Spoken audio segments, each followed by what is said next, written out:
Après la tragédie qui avait marqué leur famille par la mort de Habil et l'exil de Qabil, Adam et Hawa poursuivaient leur existence sur cette terre rude, soutenus par une foi inébranlable en la miséricorde d'Allah.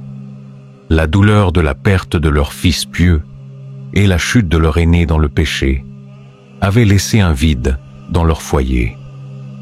Mais ils continuaient de cultiver la terre et d'élever leurs autres enfants, confiants que leur Seigneur, dans sa sagesse infinie, leur réservait une bénédiction pour apaiser leur chagrin. Leur abri abritait encore les rires et les prières de leurs enfants restants, mais une ombre persistait depuis le départ de Qabil, un silence qui rappelait la fracture causée par son crime.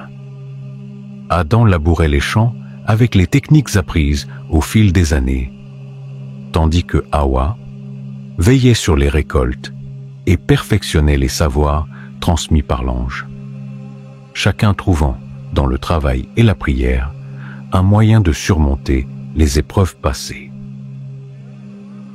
Un jour, Hawa ressentit les signes familiers d'une nouvelle grossesse, une expérience qu'elle avait vécue à plusieurs reprises depuis leur descente sur terre. Mais cette fois-ci, une particularité la frappa. Contrairement à ses grossesses précédentes qui donnaient toujours naissance à des jumeaux, un garçon et une fille selon un ordre établi par Allah, elle portait un seul enfant, une singularité qui éveilla en elle et en Adam une intuition que cet événement portait une signification spéciale dans le plan divin. Les mois passèrent, et le ventre de Hawa s'arrondit avec cette unique vie, un processus suivi avec soin par Adam, qui renforçait leur abri pour protéger sa famille des intempéries saisonnières.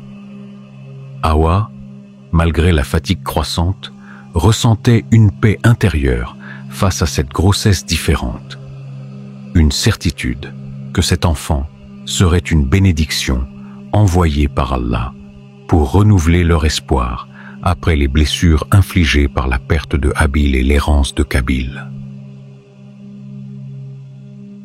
Lorsque le moment de l'enfantement arriva, Hawa donna naissance dans leur abri, et Adam accueillit le nouveau-né avec une douceur empreinte de gratitude envers Allah. Il observa ce garçon, né seul sans jumeaux, et perçut une sérénité émanant de lui, une noblesse qui suggérait une destinée particulière. Par inspiration divine, il le nomma Shit, un nom signifiant don d'Allah, car cet enfant apparaissait comme une miséricorde, accordée pour consoler leur cœur après les épreuves traversées. Dès ses premiers instants, Shit se distingua par une nature paisible, une douceur qui contrastait avec les souvenirs troublés de Qabil dans sa jeunesse. Adam et Hawa veillaient sur lui avec une attention particulière, le nourrissant des fruits de leur récolte et le protégeant dans l'abri qu'ils avaient consolidé au fil du temps. Conscients que cet enfant portait en lui une promesse qu'ils accueillaient avec une foi renouvelée. En grandissant, Shit montra une inclination naturelle vers la piété et la réflexion, écoutant avec attention les enseignements qu'Adam lui transmettait à partir des révélations reçues depuis le paradis. Adam lui parlait de leur vie originelle, de leurs fautes et de leur repentir, ainsi que des leçons tirées de la tragédie entre Qabil et Habil, instillant en lui la crainte d'Allah et l'importance de rester éloigné des tentations qui avaient conduit son frère aîné à sa perte. Les années s'écoulèrent, et Shit devint un jeune homme dont la sagesse et la droiture se remarquaient parmi ses frères et sœurs. Une présence apaisante dans un foyer marqué par les cicatrices du passé. Il aidait Adam à cultiver la terre avec soin. apprenant à semer et récolter selon les cycles enseignés par Jibril, et participer au moment de prière familiale avec une humilité qui inspirait ceux qui l'entouraient. Un signe qu'Allah l'avait doté de qualités uniques. Adam reconnut en Chit un potentiel particulier, une capacité à guider ses frères et sœurs avec justice et patience, une mission qu'il voyait comme une continuation de la guidance divine qu'il avait reçue. Il rassemblait ses enfants pour leur transmettre les savoirs et les valeurs qui les maintiendraient sur le droit chemin, et observait en Chit une aptitude naturelle à incarner ces principes, une promesse que la lumière de la foi perdurerait dans leur descendance. Les autres enfants d'Adam, élevés dans le respect des enseignements de leurs parents, percevaient également la piété de Chit, une qualité qui le distinguait et renforçait leur unité familiale après les divisions causées par Qabil. Chit, par son caractère paisible et sa dévotion, gagnait leur confiance sans effort, une harmonie qui contrastait avec les souvenirs douloureux de la jalousie qui avait déchiré leur foyer par le passé. Qabil, toujours en exil loin de l'abri familial, restait une figure absente, son cœur endurci par l'orgueil et la culpabilité qui l'avaient éloigné de la miséricorde d'Allah. Sa séparation de la famille persistait, un rappel constant des conséquences de son crime, tandis que Chit grandissait dans une voie opposée, celle de la soumission et de la droiture, loin des murmures d'Iblis qui avait corrompu son frère aîné. Adam, fort de son rôle de premier prophète, veillait à préparer Chit à un avenir où il pourrait guider les siens, lui transmettant les leçons essentielles de la foi et la vigilance face au mal qui avait égaré Qabil.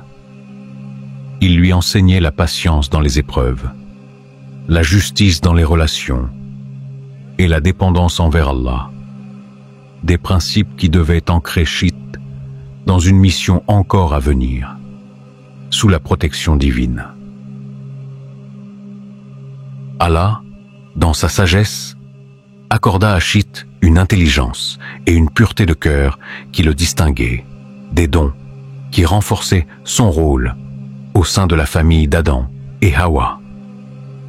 Il apprenait rapidement les savoirs pratiques de la terre et les vérités spirituelles transmises par son père, devenant un exemple pour ses frères et sœurs qui voyaient en lui une source de stabilité et d'inspiration. La naissance de Chit marqua ainsi un tournant pour Adam et Hawa, une bénédiction qui apportait une lumière nouvelle après les ténèbres de la perte de Habil. Cet enfant, né seul, symbolisait une miséricorde divine, un renouveau qui renforçait leur foi en la continuité de la guidance d'Allah, une réponse à leur patience face aux épreuves qui avaient frappé leur famille. Chit grandit sous les soins attentifs de ses parents, son caractère reflétant les vertus qu'Adam et Hawa avaient cultivées depuis leur repentir au paradis. Il incarnait l'espoir d'une descendance fidèle à Allah, un contraste avec la voie sombre de Qabil, et une preuve que la miséricorde divine pouvait restaurer ce que le péché avait brisé. Adam et Hawa voyaient en Chit une consolation tangible, un enfant dont la présence apaisait leur chagrin et renforçait leur confiance en la sagesse d'Allah.